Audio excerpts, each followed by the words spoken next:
Papa, kombo na nani? Kombo na ngai Fiston. Fiston, musala nini ozosala?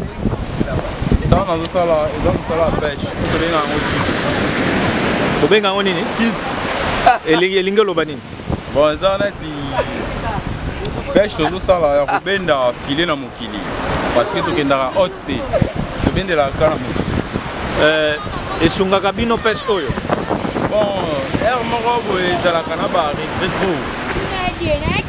Mais ezalaka na ntan nango epesaka mwa moke. Olobi nini na bandeko bazosala kikuluna koyibaka baboyi musala?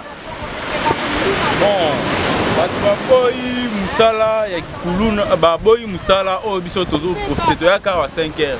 Mais eyidaka biso na komona mwa fufu emo mpe koyede ndaku eyidaka nango biso bango mpe so bamipesi na mwa ndambu babandozwa mpe kaka eyede bango parce que biso mpe tozangaka te parce que musala soki moto asala musala azangaka eloko te soki tozangaka mais toyaka kosala mo chaque jour. Bongo na bakonza mboka olobi na bango nini bakoki kosala mpona bino? Konza mboka eza kaka mpona kosoutenir biso mpona komodifie mpe lisusu soki pêche komodifie pêche eza pêche tozosala eza très souffrant surtout totali maboko ezobeba donc konyokwama donc eza na pasi mingi.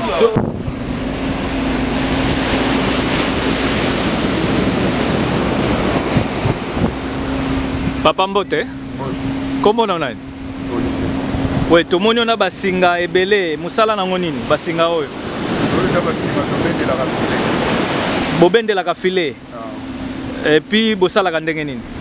Ndenge eza boye basinga oyo eyaka bobine mobimba ya monene.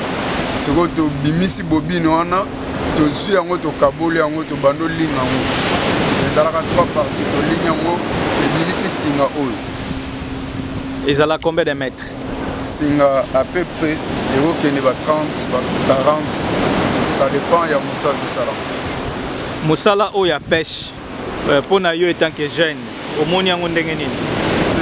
Loba makasi. Na vie ndenge eza wana musala zobe ezalaka te. Musala zobe eza te. Musala nyonso ezopesa mbongo na voie normale yango nde musala. Toboya na biso kokoma oyo nyonso tokokoma tokotanga bakombo te. Yango topona na biso musala pêche na ye na zwi oyo yanga nzamba bombelaki nga mpona mokolo mpona ngai ekoki na o se retrouvaka na musala ngo na ndenge osalaka ngo osala yango deja mbula boni? Mpona nga na se retrouvaka namona yango bien mpo esalaka nga bien yango nde nazovivre nango nazosurvivre nango na mwanda donc mpona ngai eza nango gravité eza bien. Olobi nini na bandeko baboyi kosala bakoti kikulu na koyiba yo etant que jeune olobi na bango nini? Ça dépend de la nature ya moto mais d'après ngai eza normalement kitoko te puis c'est kokangama kokota babolo kwa eza mingi bien te. Donc un jeune il faut avoir courage aluka na moto qui na voie normale eleki nango bien. Bongo mbisi oyo ya mwanda est-ce que ezoko servir vraiment population ndenge sengeli? Ezo servir peut-être pour population ebele mbisi à peu près ça muke puis c'est ba matériel penza normal les penza. Olobini na bakonza mboka.